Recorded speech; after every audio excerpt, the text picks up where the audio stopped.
Assalamualaikum warahmatullahi wabarakatuh. Berjumpa lagi dengan channel yang selalu memberikan kemanfaatan ini, dan semoga kita selalu diberikan kesehatan dan rezekinya semakin melimpah. Amin ya rabbal alamin. Dalam kesempatan kali ini kami ingin berbagi ilmu yang berkaitan dengan 5 amalan paling mudah dan balasan yang diterima adalah surga. Surga kerap dijanjikan dalam berbagai ajaran agama, termasuk agama Islam. Di beberapa keyakinan, surga bisa didapat dengan dosa yang telah ditebus. Lalu bagaimana dalam Islam? Adakah cara paling mudah untuk meraih surganya Allah Subhanahu wa ta'ala? Ibadah sosial yang dirindukan surga membahas amal sosial yang dapat mengantarkan seseorang masuk ke surga tanpa adanya biaya. Surga sendiri adalah tempat paling mulia yang telah Allah siapkan khusus bagi hamba-hambanya yang dikehendaki. Tidak ada seorang pun yang dapat memastikan siapa yang akan menjadi penghuninya kelak. Namun, Allah telah menyebutkan sejumlah kriteria penghuni surga yang disebutkan dalam Al-Quran, yang artinya begini: sesungguhnya Allah akan memasukkan orang-orang yang beriman dan beramal soleh untuk masuk ke dalam surga. Menurut Imam Qurtubi dalam kitab tafsir Al-Jami' li Ahkam Al-Qur'aniyat yang tadi dibacakan merupakan bentuk pembuktian atas janji Allah Subhanahu wa ta'ala bahwa Allah akan memberi pahala kepada siapa saja yang dikehendaki dan memberi siksa kepada siapa yang Ia kehendaki. Surga bagi seorang muslim atau seorang mukmin adalah bukti nyata dari kebenaran janji serta anugerah yang Allah limpahkan kepada hambanya. Maka dari itu, iman dan amal soleh menjadi kriteria utama bagi siapa saja yang ingin masuk ke dalam surganya. Dari sekian banyak amal soleh yang diajarkan oleh Rasulullah SAW, terdapat 5 amal yang termasuk paling ringan untuk diamalkan, namun begitu besar keutamanya sampai Rasulullah sendiri menjamin surga bagi siapa saja yang melakukannya, walaupun hanya salah satunya saja. Dalam kitab Tamamul Minnah bi Bayanil Khisalil Mujibah li Jannah karya Al-Alama Abdullah bin Muhammad bin Siddiq Al-Ghumari, diriwayatkan dalam sebuah hadis tentang dialog antara Abu Dzar Al-Ghifari dengan Nabi Muhammad SAW. Dalam suatu waktu, Abu Dzar Al-Ghifari bertanya kepada Nabi, "Wahai Rasulullah, amal apakah yang dapat memastikan seorang hamba masuk ke dalam surga?" Lalu Rasulullah menjawab, "Tu'minu billah wal yaumil akhir," yang artinya kamu beriman kepada Allah dan hari kiamat. Ternyata dalam jawaban kanjeng Nabi, beliau tidak menyebutkan iman kepada para rasul dan iman kepada kitab-kitabnya Rasul. Hal ini tentu bukan tanpa makna. Justru dari sini kita bisa memahami bahwa keimanan kepada Allah Subhanahu wa ta'ala dan hari kiamat tidak akan pernah tertanam dengan benar dalam hati tanpa lebih dahulu mengimani para rasul dan kitab-kitab mereka sebagai sumber utama pengetahuan tentang Allah dan hari kiamat itu sendiri. Mendengar jawaban yang tampak sederhana dari Nabi, Abu Dzar pun kembali bertanya, "Ya Rasulullah, inna ma'al imani amalan." Artinya apa? Wahai Rasulullah, apakah benar bahwa bersama iman itu ada amal yang harus dilakukan? Kemudian Nabi Muhammad juga menjawab, yuraddihu mimma a'tahullah. Artinya cukup bagi seorang hamba memberikan sebagian kecil dari apa yang Allah karuniakan kepadanya, memberikan sebagian kecil dari rezeki yang Allah Subhanahu wa taala anugerahkan kepada kita merupakan amalan yang sangat ringan sekali.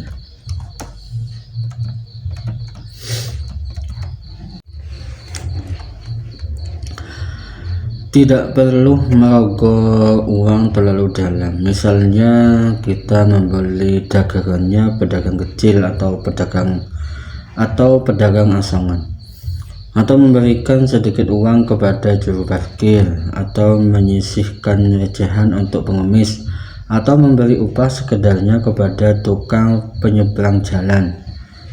Semua ini ringan dilakukan dan tidak memberatkan, namun memiliki nilai besar di sisi Allah. Inilah alternatif pertama yang diajarkan oleh Nabi Muhammad kepada umatnya sebagai salah satu tiket resmi menuju surga. Namun membicarakan tidak berhenti di sini. Abu Dzar yang terkenal sebagai sahabat yang paling kritis dan ingin selalu mendalami ajaran Nabi, kemudian beliau bertanya lagi, "Ya Rasulullah, wahai Rasulullah, bagaimana jika seorang hamba itu miskin dan tidak memiliki uang yang tidak memiliki sesuatu pun untuk diberikan kepadanya sebagai alternatif amal soleh kedua?" Nabi Muhammad pun menjawab, cukup seorang hamba tersebut menyeru kepada kebajikan dan mencegah kemungkaran. Amal ma'ruf nahi mungkar ini bahkan lebih ringan dibandingkan amal pertama. Ia tidak membutuhkan harta, tidak memerlukan biaya. Cukup dengan kata-kata yang baik disampaikan kepada keluarga, kerabat, atau masyarakat sekitar. Yang dibutuhkan hanyalah pengetahuan dan kepedulian.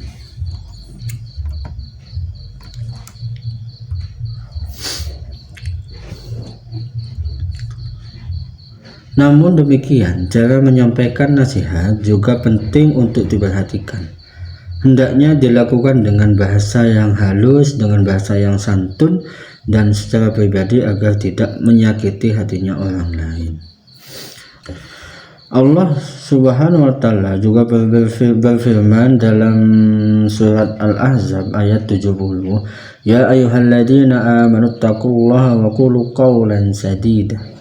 Artinya, wahai orang yang beriman, bertakwalah kalian kepada Allah dan ucapkanlah dengan perkataan yang benar dan santun, seperti itu.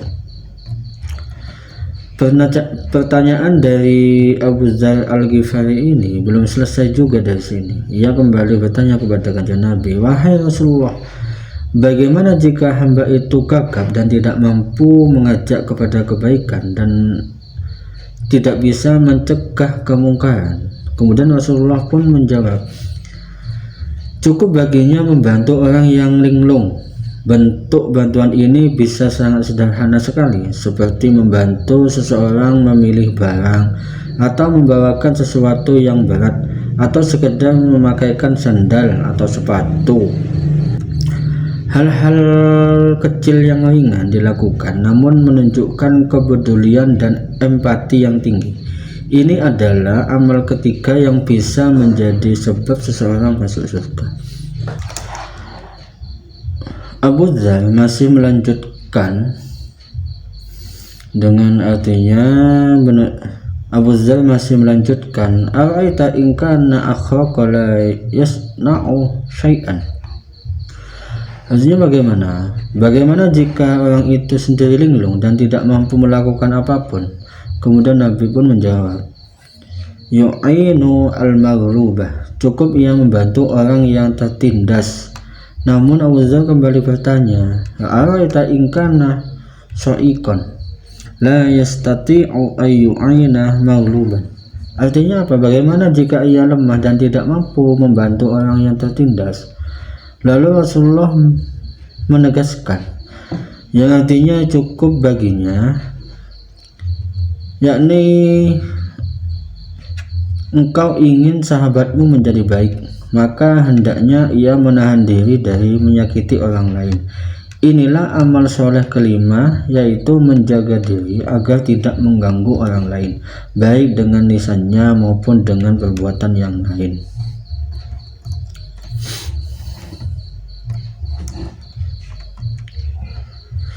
Rasulullah juga pernah bersabda dalam hadis Imam Bukhari, al-muslimu man salimal muslimuna min lisanihi wa yadihi.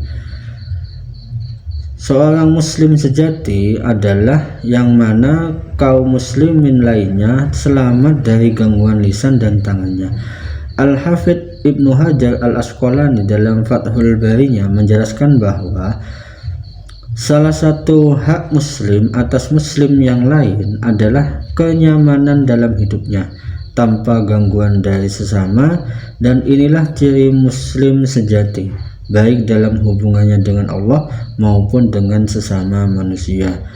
Abu Dzar pun menutup pertanyaan dengan satu pertanyaan penting yang perlu kita renungi bersama, yakni, wahai Rasulullah, apakah jika seseorang melakukan hal-hal ini, ia pasti masuk surga? Lalu Rasulullah menjawab dengan ketegasan, ma min muslimin ya'malu huslatun min ha'ulai illa akhadtu biyadihi hatta adkhalahu al-jannata. Artinya, tidaklah seorang muslim mengamalkan salah satu dari kelima ini kecuali aku akan menggandeng tangannya hingga membawanya masuk ke dalam surganya. Dari kisah ini kita belajar bahwa amal soleh itu tidak harus besar dan berat.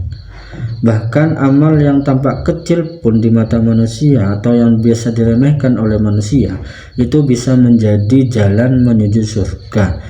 Kuncinya adalah keikhlasan dan ketulusan dalam melakukannya.